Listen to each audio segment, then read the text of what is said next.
Okay, on the pre-trip, everybody out there knows of somebody or has dropped a trailer because their fifth wheel wasn't connected. When you go underneath the tractor, it takes about 2 seconds to make sure that that bar, that's the bar you're looking at right there, and that it's across, and that way you know that you're hooked. You're also looking for light between the fifth wheel and the trailer. Faucet? Yeah. Go ahead. On your tractor, your air gauge, this is a restriction valve, and it's right here. And you can see this one's about halfway, okay, where it is. And it's sitting right about in there. You look at that air gauge, and it'll determine if you need an air filter or not. If you don't need an air filter, we don't want them taking it off at Speedco and looking into it, because they'll never reseat it properly. Tell me? Yep, go ahead. Okay, we're going to talk about air leaks. Do you think that you can hear an air leak with 5 pounds of pressure or 120 pounds of pressure better? Do you think you can hear an air leak when the engine's running or shut off? Well, the answer is obvious. It's 120 pounds, and it is when the engine is shut off. So what you do is you start your motor, build it up to 120 pounds of air pressure. Once you've done that, charge the tractor and the trailer. So push in the yellow button, push in the red button. Now I have air going to everything, but I still don't have it going to my brakes because I haven't stepped on the brake yet. Once I step on the brake, it's going everywhere. So I step on the brake. Now the air is going to everything we've got, pressure down hard. My co-driver's walking around the tractor, starting at the hood, listening for an air leak. I'm watching the air gauge. If the air gauge is dropping quickly, I've got a bad air leak. If it's holding pretty steady, we're going to probably be fine. But Heather's walking around listening for air leaks. Now, since I'm holding my foot on the service brake, she can also hear if a pancake's leaking, if an airline's leaking, if my glad hands are leaking. And as soon as she makes the complete trip around the tractor and the trailer, she says everything is good, and she's paid special attention up by the under the hood to be sure that her compressor lines are not leaking air. That's how you check for an air leak. That should do it. Okay? Go ahead. While she's walking around the truck looking for air leaks and I'm looking at the air gauge, I'm checking my windshield wipers, checking my horn, checking my other horn, making sure that everything is working inside the tractor that I can. And that's good, Heather.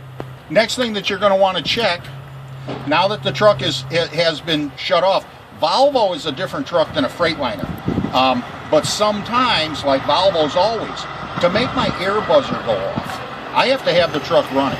So I start the truck, leave it run, and now I'm going to see if my buttons will pop out. So I push in my yellow button, my red button, and then I start pumping the air down till I get down to where the red button pops out, the alarm goes off, beep, beep, beep, beep, and then finally the yellow button pops out. That way I know my emergency braking system is working.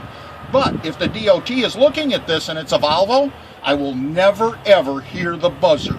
Let the DOT man know that in my pre-trip, because it's this make, I have to have it running for the cam sensor to sense it, to send the message to the bumper, to the buzzer, that it can go off.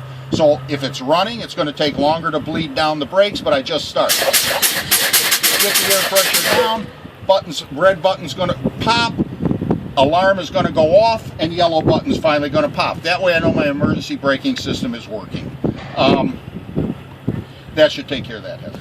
Okay, on my pre-trip, I'm going to also check my washer fluid, which is right here. I'm going to go ahead and check naturally the knuckles on my steering and be sure the steering box is tight and we don't have leaks. And I'm going to check my oil. I'm going to also look up here and check my antifreeze level, because these trucks will shut themselves off if it's not at the cold mark at the very least. When it gets hot, it's going to go up higher. But if that is not, these trucks will shut themselves off. Okay, so those are things. We're going to look at the fuel filter. Turn it off for a minute. Fuel filter. And you can see this one is halfway filled. You see it? There's the fuel in it. It's up to the halfway mark right in there. So when this gets to the top, this fuel filter is obviously no good. We need a loose micron on the winner. Loose micron means that it will filter out less garbage because our fuel gets thicker. So I need a loose micron. I always have to have a spare filter with me that I buy at Speedco. Very simple. I get that at Speedco. And again, if it's not, yeah, there's the mark right here. You can see that. It says minimum is here, okay? Right there, and somewhere up there is a maximum. But right there it's marked MIN, okay? That should, and then we're looking naturally for chafed hoses and all of those sorts of things. Anything underneath the bumpers. That should do it. Got a tire? Go ahead. Okay, we've been talking a lot about the tire wear. This tire was run underinflated because the edges are wore off a little bit, and this has got more tread. But if you see this little lip, but this right here, this is a wear bar. If you can see that red mark, that's a wear bar. When this tire gets down to that portion, it's no good. That's the wear bar. But when I stick this tire, I don't go on the wear bar. I go on the edge of the wear bar, and then I make sure that they can see where it was. This has 15, wait a minute, there's 30 seconds. This has, what, about 15, 30 seconds, okay? So that's what Heather's looking for. Don't forget, the tire has to be the very worst spot on the tire. So I look for the worst spot, and if I have a cut that exposes cord or a slice in the sidewall, that tire's junk. Doesn't matter how much tread it has, okay? That's good. Go ahead. Now we're going to talk about brakes, okay? Heather, if you can get in there and I'll get behind you, okay? But we're talking about brakes. When we talk about the brakes, this portion of the brake shoes, which I'm pointing at right there, generally they have a little different color, and you can see that running right here. But I don't know if the film will take it. It will show it. Anyway, this has to be 1/4 of an inch thick. If it's less than that, it's got to be replaced, okay? This... Are you off? I'm on.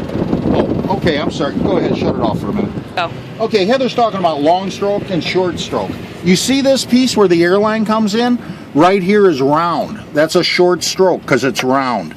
This is where we're going to mark the throw at. And we're going to say, okay, let me mark that right there. That's right up against it. You see it? We put a mark. Okay? You can shut that. Okay, so we're going to step on the brake and show you on a short stroke you're allowed 1.5 inches. And she's going to show you where you see that 1.5 inches or less. You should be able to see it right here that it's 1.5 inch or less. Got it? You can see it on the ruler. Go ahead. Okay, so what we're looking for here is leaky wheel seals. And if you look on both sides, they're dry. Okay, can you see them, Heather? They're dry. There's no leaking wheel seals, but that's the inner seals, and we've got to look at all of the wheel seals on all 5 axles. Okay? That's all. Go ahead. Okay, we got written up for air hoses that are dragging across the catwalk, okay? And they're hooked to the trailer, but they're dragging. If this goes through to the ply, it's an out of service. If it just nicks it, you've got to have it fixed before they're going to release you. What we say is take a piece of this. You can buy it at a Home Depot, and it's for wrapping around electrical things. You can put this where that typically would want to rub. And you put this stuff on there, just like this. It just goes on. Very simply. You put it on all your hoses, and then you take a zip tie, put it around, zip tie it on. Now, when this is hanging down, you're going to hit this and not the actual airline.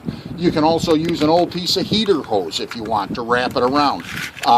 But that'll keep you from getting it out of service. The reality of all this is stuff like this is either an out of service or something to be fixed. It costs you money because you got gigged because of a pre-trip, and it says, look guys, you get $140 to the truck every week. It comes to $60 an hour $60 an hour each of what we're paying you to do a pre-trip. If you figured it take 10 minutes a day, 6 days a week to do a pre-trip. When you get gigged like this, you may lose 1 week, 3 weeks, sometimes 5 weeks of this money. And this is a real short story. Had a driver up here recently for something. Look at his truck. He has a cracked windshield. I said, you have a cracked windshield. How long has it been cracked? He says, a couple of weeks. I had a rock hit it. I says, do you realize that all you got to do is call Heather, and Heather's going to get you to a shop to get a new windshield? But as you are now, you go through a scale and they write you up for it and they give you a violation. you're going to lose $140 for a month. The windshield cost me about $250 to $300. If you called me up and said, Rick, I have a cracked windshield, and I said, hey, I get it, but you know you have to pay for that windshield, your answer to me would be, Rick, you're crazy. Why would I pay for your windshield on a company truck? And I say, that's what you're doing. You're right, it is crazy. It is what you're doing. You're giving up $140 a week because you didn't care enough to say, Heather, I got a cracked windshield. I don't want a violation. Let me get it fixed.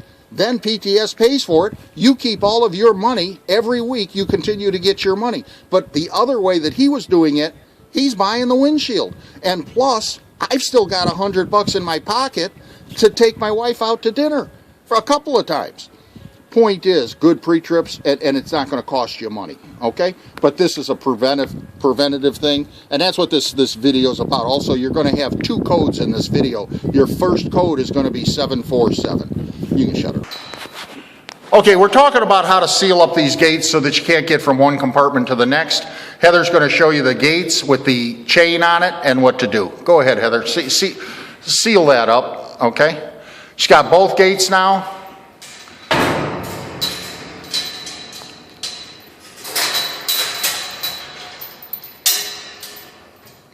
She just takes that chain, runs it through, and now she seals it, okay? Before she seals it, though, she records the number of the seal.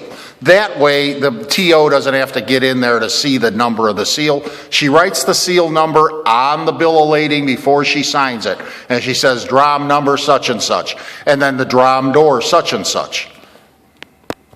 When these gates aren't in use, they've got to be bungeed back across, and the reason is because if they sling back and forth, what's going to happen is you're going to have these you're going to have to go to a shop to get your gates fixed when you're supposed to be there to pick up. It's going to make you late to the pickup, all of those sorts of things. So important to make sure that they're secured back, okay? Then it's important that you seal up the outside of the drum door. Same thing, record the number, right? Record that number. You've got them. Now the drum is sealed.